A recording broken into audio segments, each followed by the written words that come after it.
And then for my own music, yeah, I try to stay conscious with it. I try to talk about what's going on in the world, what's going on with my people. You know, I'm Yeah, Palestinian, so 100%. I talk about that. And a lot of times it's like, yeah, this probably won't get the most plays. This won't be a pop hit or a top hit or anything like that because of what I'm talking about. But there are people out there that will enjoy this, that will connect with it. Yeah, So I'm just trying to find my people and find the people that still respect and appreciate talking about real shit in music, yeah, talking about the things that are going on in the world, and they're out there. So I don't need a million fans, but yeah, if I could get 10,000 fans, like real fans that'll show up when I pull up to a city, yeah. get a couple hundred people to pull up each city I show up to in America, or even outside of the country.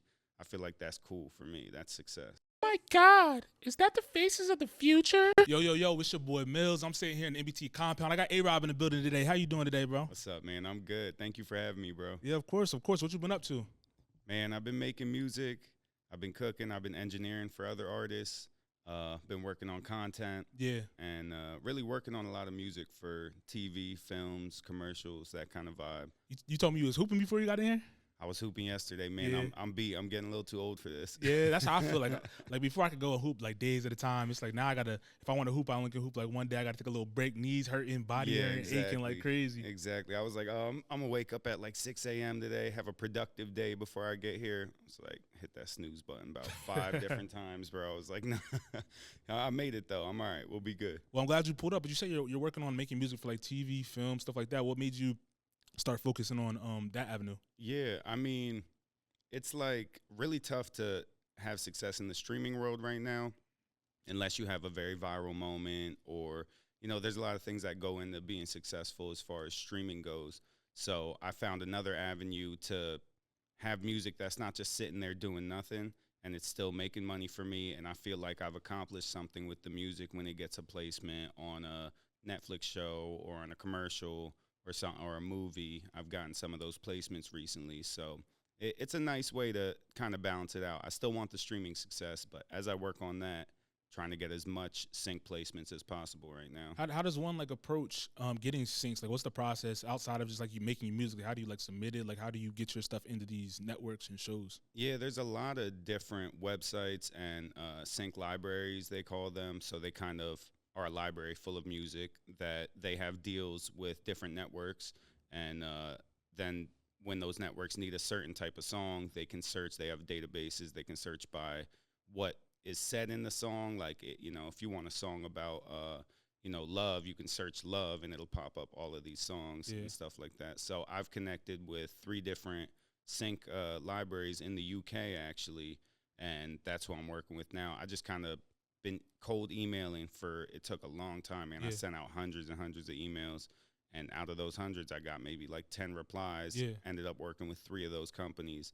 So it's a lot of legwork that goes into it. But once you're in there, you're in there. So you got music in the library, Yeah. and they can pull that music on a commercial or a show forever, for the rest of my life, Was the UK like a strategic move because it's like less saturated, or is just those are the ones that reach back out? Yeah, it just happened to be so PRS is kind of like, if you know BMI or ASCAP, Yeah. those are like the American-based systems that people put their music in, but PRS is the UK-based one. So I was on their site, and I kind of found a huge list of all these sync libraries. And I was like, all right, it's hard to find like a big list like that Yeah. with contact information right there. So I'm like, boom, cold emailing all of those people. And it just happened to be UK companies. And I was like, all right, this is a little different. So it worked out. Was that always like an avenue, I guess, like coming to the music industry, you knew you wanted to attack? Like coming up, like when you were first starting out, like when you were younger, did you like imagine your music being in movies or TV shows? Or was it more so you just wanted to be the mainstream, like on like the hip hop shows, award shows, whatever it may be? Yeah, I feel like it always starts out with just wanting to be the mainstream, Yeah. wanting to have that commercial success, wanting to be known as the hottest rapper out there and stuff. But I mean, as you get older and you get more mature in the game, it's like, okay, not everybody's going to be at the award shows, not Yeah. everybody, but what does success look like for me personally? What would make me proud of my music? Not necessarily, and the big accolades are cool, the sway in the morning, all that stuff, that's great. But if it's not working out right now, I got to keep it moving in other directions. So Now, originally, I didn't even know about sync, Yeah. but learning about it, and yeah, it's a cool way to put your music to work and feel like you're accomplishing something. So send me back in time a little bit. You're younger, say 6, 7, 8 year old A.Rob. Like, what were you doing? Like, when did that, like, I guess musical or hip hop inspo come around? Was it at an early age or something you grew into? Yeah, it was like it was poetry in elementary school, so I was like getting called out by the teachers for having good poems in, Okay. fourth and fifth grade. And I was like, okay, I didn't really think anything of it. But then as I got more into hip hop music, especially lyrical music, battle rap, we were all in the Cassidy, we were in the like Lupe Fiasco with the storytelling. And I just wanted to make stuff like that.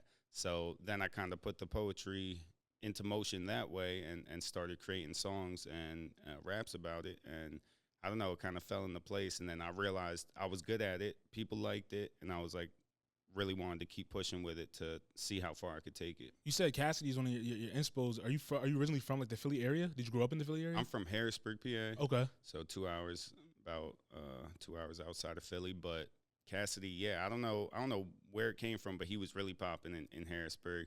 Harrisburg picked up all the Philly lingo too. Yeah. Like we were saying John and drawing and all that stuff growing up. And it was all coming from Philly. We're all AI fans, Yeah. all, big Philly sports fans. So, yeah, I don't know. Cassidy just had that, like, you remember when punchlines were the thing. 100%. Like, punchlines were so, like, you would be so mind blown by, like, the type of crazy punchlines that he would put together. And I was like, okay, I want to get clever like that and have some punchlines that'll, like, take people back, make them think a little bit. Yeah, because I hear it, like, even like the way you talk, even like in like your cadence when you rap, you can hear like the Cassidy in your music a little bit, which is it was kind of cool. You can hear the inspo in there. When did that, like, did you always, I guess, was your cadence always like that when you first started off? Tell me about like your transition into like first recording, then getting to like the sound that you have today. Yeah, I think my cadence was always kind of like that. It was always a little punchline-y. Always had that like Cassidy inspo, a little bit of Philly inspo. But it definitely took a long time of making music that I thought was really, really good. And then I go back years later and I'm like, okay, there's a lot to work on there. Yeah. So it took maybe 10 years to really find my sound. And now I think I'm at a place where I finally understand my sound. I understand what I do well, what type of songs people enjoy hearing from me. And I figured it all out now, I think, as far as my sound goes. So it took a long time, man, like 10 years. How was the support system during that 10-year journey to finding your sound? Was it like was rap always something you like? Oh, I want to make a profession of this. I want to make money out of this. Or were you doing something else and then the rap is kind of like the side thing? Yeah, no, it was always the main goal. It was always the main goal. And I mean, I went to college and, I got a marketing degree and stuff, but at the same time I wasn't like, I'm gonna finish college and I'm gonna go get a corporate job right after this. I'm like, I'm gonna make it in music and I'm gonna have this degree just to have a degree, Yeah. and marketing, I could use that towards advertising and marketing my music and figuring out clever ways to get it out there. But yeah, it's always been the main goal to make it in rap one way or another. So like as you're using this, as you're getting this marketing degree, like is it something you're just doing like for your parents, you're doing for your fam? Because like you just said, you didn't have the mindset you're going into the real world, I guess you could say, wanting to get a corporate job. You already had this vision of yourself of what you were gonna be doing, how you're gonna be successful, make money. Like, so what was it like a tug and a pull when it came to going to school versus pursuing this full time? Yeah, I think it was more of just like I just wanted to go to college. It just seemed like fun. And I went to Westchester, which was a lot of fun. Oh yeah, Westchester's good. So I was like, I want to go have fun. I want to, I want to meet new friends. I want to just, enjoy my late teens, early 20s, So I just went off and, wanted to enjoy that time and make music at the same time. But yeah, it wasn't like I didn't want to finish high school and then go straight into the real world. Yeah. And I don't think I had that dedicated mindset at the time where I could be like, listen, I'm not going to go to college, but I'm going to finish high school and I'm going to buckle down on music 1,000%. Tell my parents, give me 2 years. And if it's not working out, I'll go to college for you or something like that. So I don't know. I just wanted to go to college. It seemed like fun. Now it seems like I might have wasted some money, but I didn't waste time. I met my fiance in college, met a lot of great lifelong friends. So it was all worth it. It might have taken a little bit off of the music journey because I couldn't buckle down 1,000%, but it was worth it. So after that point, you're locked in. You're doing music. at this time, like in college, did you drop your first project? When's the first time you dropped like your first project, your first like major single as like A.Rob? Man, I dropped A.Rob was always my name, always my rap name since high school, and we did like ciphers in high school and stuff like that. My first project was probably maybe like 11th grade or senior year of high school. It was like a mixtape. Yeah. And the recording quality wasn't quite there. Yeah. It wasn't mixed properly. You know, I was trying to do everything to get it out there, and I was learning mixing at the same time because I was, you know, high school, college student. I didn't have money for studio time, so I was like, I got to record this myself, learn how to mix it.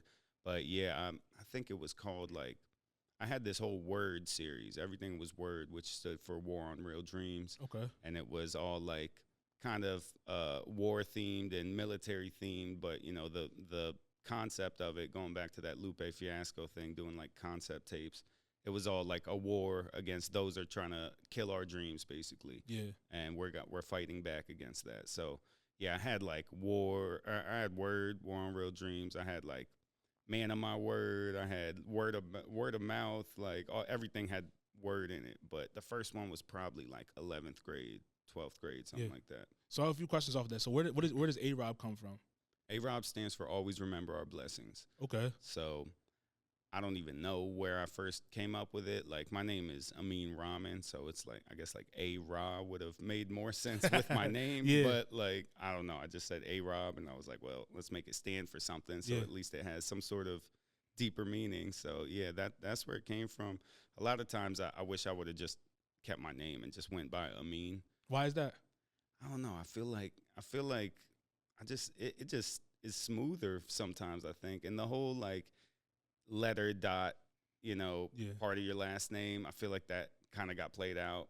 But you still got J. Cole keeping it alive. So yeah, J. Cole's sliding for sure. Yeah, yeah. So when it comes to like the Lupe inspo and it comes to I guess like the conscious rapper side of things, like having like real meanings, double entendres, things of that nature, why, I wanted to ask you this, why do you think like artists like him don't get put on the same pedestal as like the mainstream guys that you see today, when they're just as high quality or even better when it comes to like what they're saying, the context of what they're saying, how they rap, their cadences, their flows, all that type of stuff?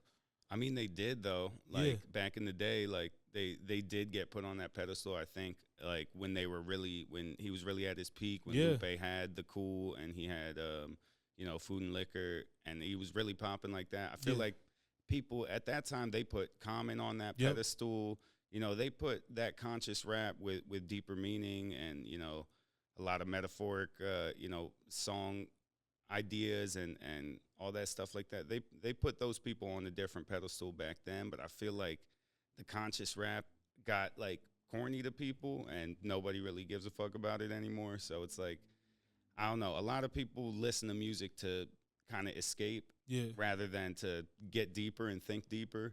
So I try to keep like a balance of that where I can still talk about real world things that matter to me and things that are going on, and, you know, be lyrical with it, but try not to be corny.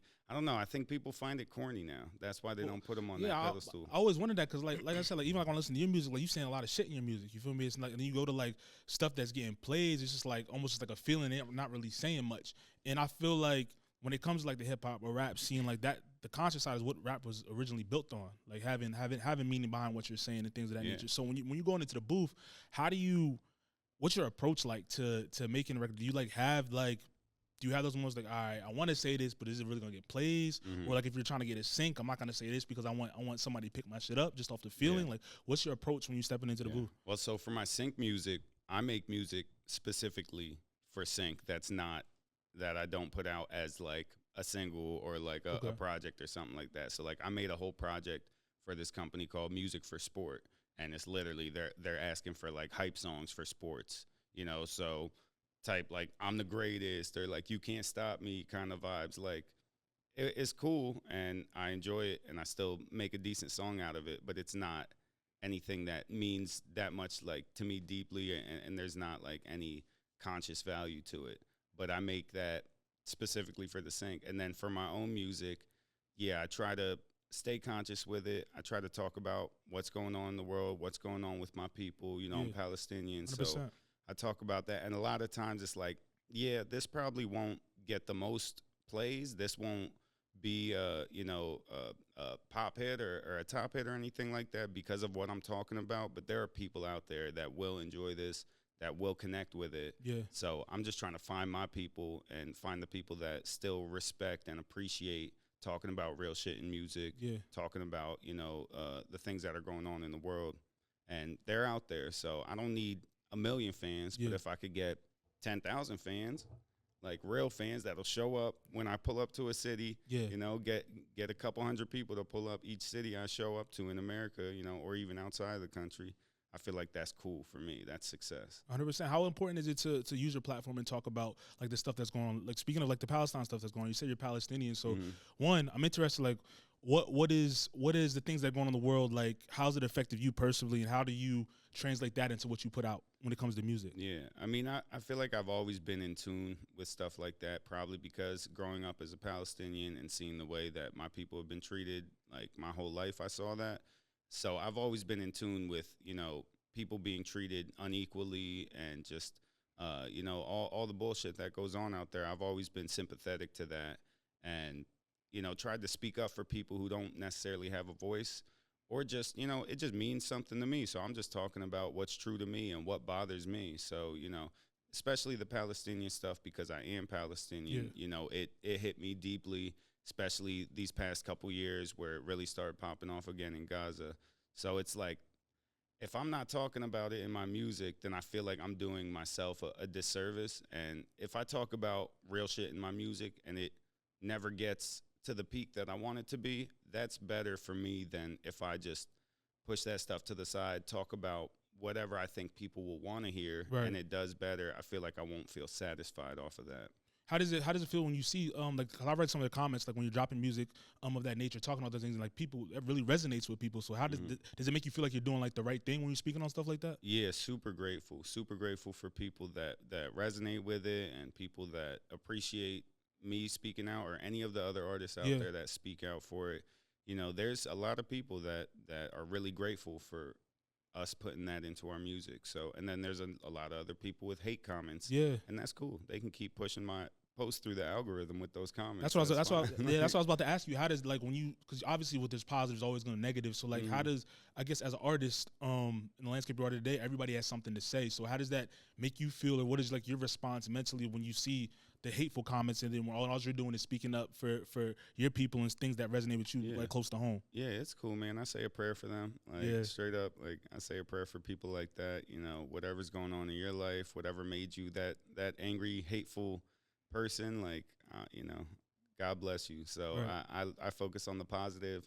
People that have something good to say, that's great, and I don't respond with anything negative. I try to keep that old saying: if you got nothing nice to say, then don't say nothing. So like, I just keep it moving, and I focus on the positive responses, and that's what really keeps me going. And something I also want to ask you, just based on like everything that's going on, as someone who is Palestinian, how can people, like for the people that listen to the pod, like how can people help or spread the message that needs to be spread about what's going on? Yeah, I mean, we've done a great job in the past couple of years. Social media has done a great job stepping up and showing what's actually happening, because before that it wasn't right there on your phone screen to see. So that's first and foremost is just sharing it.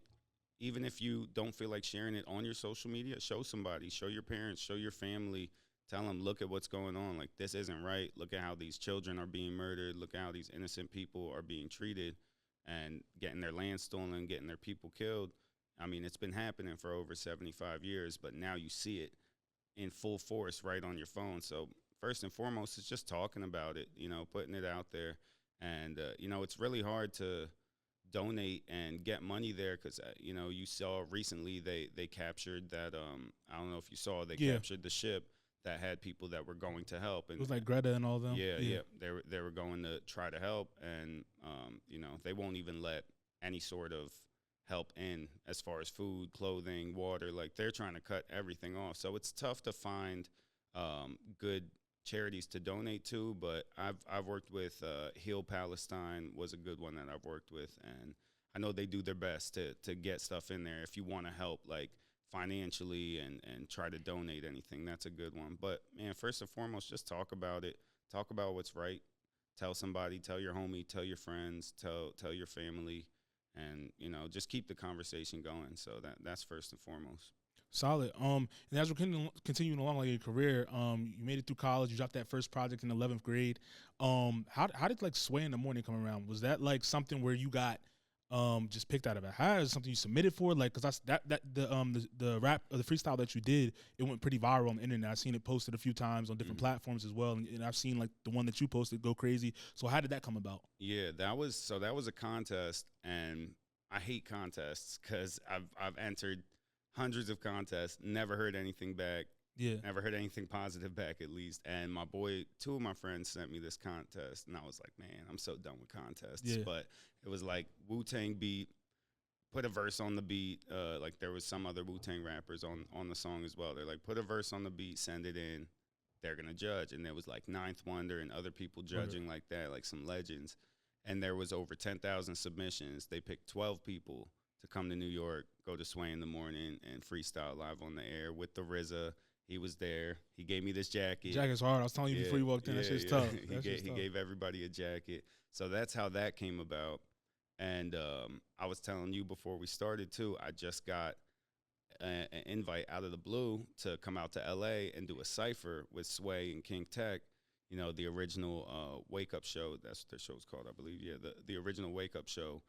With Sway and King Tech. So now they're out in L.A. and they're going to do a cypher. So it's kind of kept the ball rolling, from the first one. I don't know why they chose to reach out to me, but they did. They said they wanted some Middle Eastern representation out there for sure. Yeah. So I thought that was really cool. But so it's keeping the ball rolling. I'm glad I get another opportunity to link with him, and I got some bars for them for sure. How have you been able to like capitalize off that moment? Because you see a lot of times artists get big moments like that, and they don't know how to like. They're not prepared. Or they don't have a catalog, whatever it may be. Mm-hmm. So like your approach when that shit hit off, how did you capitalize off of that? Yeah, I mean just pushing it on social media as much as possible, and guiding people, funneling people back to my catalog, to music that I have coming out, to music that I already put out. And just keeping people in touch, in my email list, in my Instagram, whatever they have, the thing you could put up top where it's like a group, the channel? What I'm talking about, the channel, there it is, yeah.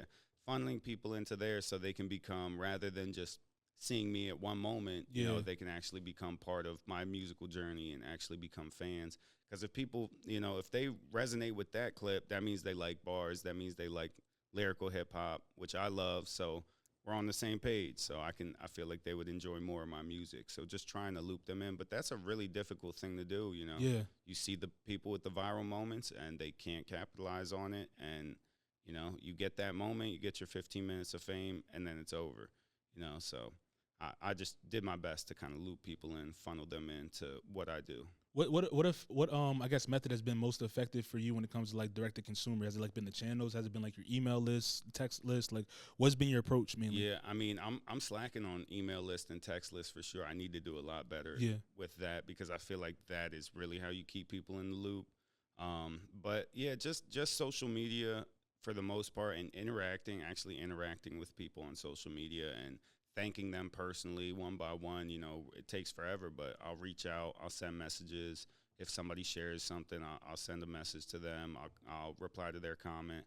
And then, making them feel like they're not just watching me and I think, I'm the artist, you're the fan. Like, no, it's a group, it's a collective, it's a community. That's what I'm trying to build, but I need to get on that. Like, I need to make a Discord and a text chain and all that stuff. So, yeah, I need to get there for sure. So as we're navigating, one of the clips that you put out that I also liked a lot was when the Eagles were on their run for the Super Bowl and they went crazy. Mm-hmm. What was your approach to creating that? Like, because the way you even, I don't know if this was like intentional, like the way you were in front of the stadium, you had like the eagle on top of your head, all that type of stuff, and then the bars was hitting all that type of stuff. So what was your approach to that? Yeah. Well, I did a couple of those last time we were going to the Super Bowl. And they did all right on TikTok and stuff. And I did some for the Phillies as well when they were doing their big playoff run. And I was like, all right, I want to do that again. That's kind of my thing now. I just do it for fun. Like, I enjoy it. And I was like, this will probably pop off. This will probably get like a couple 100,000. And I posted the first one for the NFC Championship game. And it got like like 3, 4, 5 million. It just kept racking up, and I was like, oh, okay, this is going. Yeah. So I went right back, wrote another one, Yeah. put it on Not Like Us Yeah. because Kendrick was doing the halftime show. Went right back to the same spot at the stadium, did that again. Again, like 5, 10 million. It was going crazy. So yeah, that was really cool to see, definitely. And TikTok, you suck because you muted my Not Like Us video. Really? Yeah, they muted it because I used the Not Like Us beat. Was that because like UMG? Yeah, I guess like sometimes when you use a famous beat, like, but I had to use Not Like Us. Yeah. I was like, they might mute it, but it's worth it. So yeah, after it got like a couple million on TikTok, they muted it. But Instagram surprised me, man, because it went crazy on Instagram. And usually you see TikTok. TikTok's the one that kind of the one where it goes crazy and all the non-followers are getting a hold of it. But yeah, I guess so many people interacted with it on Instagram that it went nuts on there. How do you feel about that relationship between like the social platforms and like I guess the music labels? When like you said your song got muted, like how does that make you feel with all the stuff that's going on, but in the current landscape of the music industry right now? Yeah, I mean, I guess it makes sense because I did get paid for those posts. Yeah. You know, I was getting like paid per view on those posts. So I guess it makes sense to mute it because they're like, oh, he's getting paid off the Not Like Us beat. You don't own that beat. So, all right, I get it. That makes sense. But, yeah, I don't know. It's a tough relationship now. We kind of just have to live with it. The way streaming is, the way social media is, it's like you either get in the boat and row or you get left behind, kind of. But people are getting creative with different ways to offer music. My last album, I originally released it on a platform called Even, where you can name your price and you purchase it, and then, you know, depending on your tier, I'll give you a shout out. Tier up, I'll give you a shout out and a T-shirt and like stuff like that. So there's creative ways to kind of get around the streaming world, but eventually you got to put it on there. So. Yeah, you definitely do. Yeah, and then when it comes to a different aspect of the way the music industry is shifting, I don't know if you saw what's going on like with Timberland, with the AI stuff. Mm-hmm. How do you feel like about the AI incorporation into the music industry? Does it? I'm not gonna say does it scare you, but does it alter the way you approach stuff? Like, what do you? I'm excited to use AI for visuals. You Really? know, I was getting at you like, man, I need help with these visuals because, you know, I could put my phone up and rap bars and put the lyrics on it. Like, that's cool. But I'm trying to find ways to get really creative. Yeah. About how to, you know, engage people and get a good hook on a reel, because, you know, you get people involved in your reel and it could change. It could really change a lot of things for you or your TikTok, whatever it is. So I'm excited to use AI for visuals. Yeah.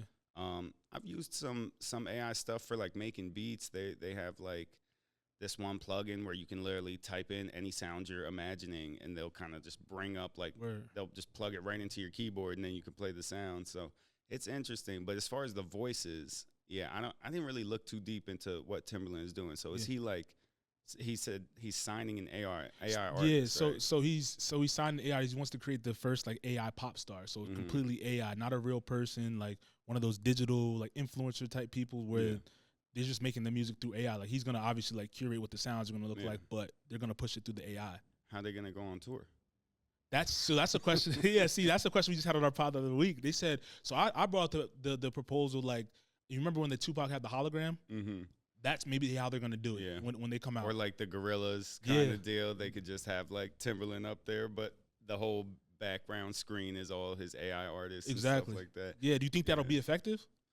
I unfortunately think it will be effective, and it'll probably work, and people will think it's really cool. But I don't know. There's also going to be that other half of people that'll always be like, you can't replicate like the human touch to music. You know, you can't replicate that actual heart and soul that goes into music. But I mean, it happens all the time. We all get left behind, and like, look at all these new rappers now. Like, if we don't like the new rappers, like, we're old heads and we don't get it. You know, we're not with the times. So like, yeah, I mean, it'll probably work. I think art, like bigger artists already, I think they probably use AI, some of them. Potentially, whether it be for references, whether it be like, you know, when artists drop like it'll be like leaks or whatever. I think sometimes, this is just my theory, that they're testing to see if like the actual consumer can tell if it's AI or not. Yeah, I'm pretty sure Kanye said he used like he had like features on his project, and he was like, oh, I like that verse, change his voice to my voice. That's crazy. Like, it was like a Playboy Cardi verse or something, and he was like, I'll change Playboy's verse to my voice, like Yeah. with AI. Like he didn't re-rap it or anything. He Like, just switched his voice over. that's what I heard. That Yeah. he just switched the I mean, voice over. I'm not surprised that they're starting to do that because I think like just with the output and the way like socials are, you have to like keep up with everything so much. Like that's going to be almost like the only way people can keep up with how fast things are getting put out. But I mean, do you think that's going to dilute the art though? Yeah, I think it is, but the art's already so diluted. You think and so? there's so many, with how easy it is to get a song on Spotify. You go to DistroKid and create an account, upload your song. It's on Spotify like the next day. And they said, I don't even know the exact number, but there's like hundreds of thousands of songs, if not closer to 1 million every single day going up on Spotify. So it's already crazy diluted, and just finding actual talent within there is just great. And the talent's not even what matters anymore, really. It's like, if you have that viral moment, if you have a following, then you'll get success in the music industry. You'll get help. You'll get a record deal. But, if you're super talented, but you don't have that necessary big following, they're not going to give you any help. You're on your own, basically, which back in the day, it was completely the opposite, where they would find people with real talent and nobody knew who you were. And they were like, we're going to sign you because of your talent. We're going to cultivate you and work on you as an artist and then put you out when you're ready, So I think it's already diluted, but it's probably going to get way more, With that, do you think the barrier to entry should be a little higher so it's not as diluted, or are you all for everybody being able to put out whatever they want to put out? I'm not all for it, but there's nothing we can really do about it, right? Really, I'm interested in that thought process. Why not? I mean, just like I said, anybody can you can make a song on your phone and upload it, and it'll be on Spotify the next day. Like, there's no barrier to entry at all anymore. And if you put that song up and then you put a TikTok up and it does well, people are going to go stream that song. All of a sudden, you're a successful artist and you're getting paid off your music. Yeah. And you're a professional now. Yeah. And you can go to a city if it really pops off and, you go viral, you can go to some cities. People will show up to your show. Yeah. Like, I don't think there's any barrier to entry right now other than like a phone. Right. Right. You just need something to record your voice, and so you could make your own beat on GarageBand or something, or just everybody's just stealing beats off of YouTube now. Yeah. That's just all these rappers do. So in your current state in your career, are you looking to stay like more independent, just do the independent route, or would you not be opposed to like a deal, a partnership, that type of thing? Yeah, I would not be opposed to a deal or a partnership.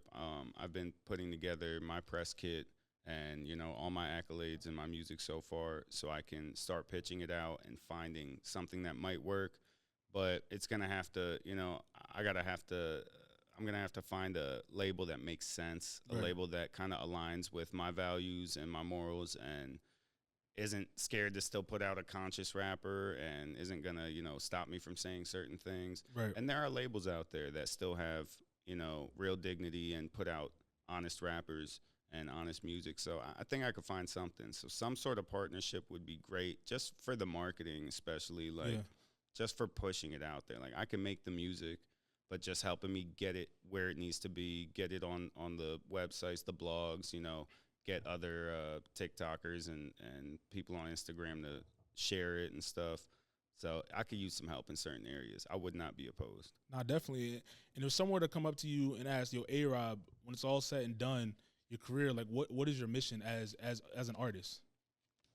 Man, when it's all said and done, honestly, like I want to affect millions of people, but even if it's just thousands of people that I helped, see something and brought some positivity into their lives through my music, help them through a tough time or just resonated with them in any positive way. And I spoke the truth and I spoke my truth and I spoke out for what I believed was right in this world. That's cool to me, man. If it hits millions and millions of people across the world, which I have for certain things, but if I'm remembered by millions of people, that's awesome. But as long as I help people and I put out positivity and stay true to myself in my music, I think that's cool. And, who knows? There's a lot of artists out there that never really got their shine until after they were gone, Right. You got the, who are the painters that, like, they didn't even get their success and accolades until they were. There's a lot of them. There's a lot of different painters. Yeah. It was like, that was big with the painters and stuff. But yeah, I don't know. It's, I just want to be remembered for being honest, being true, and putting out music that resonated with people in a positive way. not be afraid to say what needs to be said and speak out for those who don't have a voice. Definitely. So as we start to wind down, what are you currently working on? What can we expect from you like in the near future? Well, I got a song coming out with this artist called Jeffrey. He's a dope rapper. He's based in New Jersey. So we got a little song coming out, just some like back and forth bars. And then I'm working now. I'm kind of stacking up songs right now to release them one by one. So I'm gonna be coming back with a song. I'm gonna try to do a song a month and get a lot of content that comes with it and see how that rollout strategy works rather than focusing on a new album right now. I'm just Right. going to focus one song at a time and roll them out and bring as much content as I possibly can to focus on that song for the month. And then, the Sway in the Morning thing is happening too. It's the Sway Cypher in LA, so keep a lookout for that. And until then, man, I'm still pushing my album. My album's called Amin. I dropped it last year. We're almost coming up on the anniversary for it, and I need to keep pushing that album. I want people to, because I think that's my best work by far, and a lot of people will resonate with it that haven't heard it yet. So Tell me a little bit about Amin before we wind out. Like what was the approach to your last album, and the content that's within it? yeah, it's Amin. It's called Amin, which is my real first name. So I wanted to just be vulnerable and show my true self as much as possible on the album. And there's some bars in there. There's some like real hip hoppy stuff, but there's a lot of emotion in it. And I feel like I was a little more vulnerable on it. And it touches on things like the first song even touches on mental health and getting help. I talk about Palestine in a couple of the songs. And there's songs about being proud of yourself and things like that. And there's songs about my family. And it's just personal stuff that I think a lot of people can connect with and resonate with. And it's kind of sad. A lot of the songs are sad, but I love sad music. Like, that's my shit, Yeah. So, it's new to somebody. If you haven't heard it yet, it's still new to you. So that's why I want to keep pushing it for now. And how important is it to shine a light on just like the mental health aspect or just the emotional aspect when it comes to just what you're putting out in general? Yeah, I think, that goes hand in hand with talking about Palestine and, speaking up for, Sudan, Congo, anybody that anybody that doesn't really have a voice, help give them a voice and help them feel seen and give them something to resonate with. So, that goes right along with mental health and depression and, anything that people might be dealing with. I feel like music has always been an escape for me to kind of resonate with things and deal with things in my life. So I feel like that's what people need. So it's important to talk about anything that is really meaningful. I think put that in art, put that in music. Well, I appreciate you pulling up. Let everybody know where they can find you at, where they can stream your album, where they can go follow you, tap into your content, where they can buy it if it's still on even. Let us know. And then, Absolutely. A.Rob, A.Rob, on all streaming platforms. The album, again, is called Amin, Ameen. I'm at A.Rob's Music on all social media. And, anybody tapping in, just give it an honest listen. It's different than a lot of the stuff that's out there right now. So I hope you resonate with it. If you like lyrical hip-hop, if you like something a little more conscious, I think it might be your bag. So I appreciate you having me out. Yeah, of course. And I definitely appreciate anybody tapping in with the music and keep playing the album. I'm gonna keep pushing this album for at least another year. You got to. Well, I appreciate you pulling up to the platform. Also, don't stop what you're doing. Continue to use your platform to use your voice to talk about the things that need to be talked about. That's one of the reasons I wanted to bring you up here because I like what you're doing, using your voice for the right thing. Thank you. And I'm gonna tap into the album again. I listened to me when it first dropped out, so I liked it a lot. So continue to do what you can do. But that's all I got for this episode of the Faces of the Future podcast. It's your boy Myles. Peace. Appreciate you, bro. Of course, man.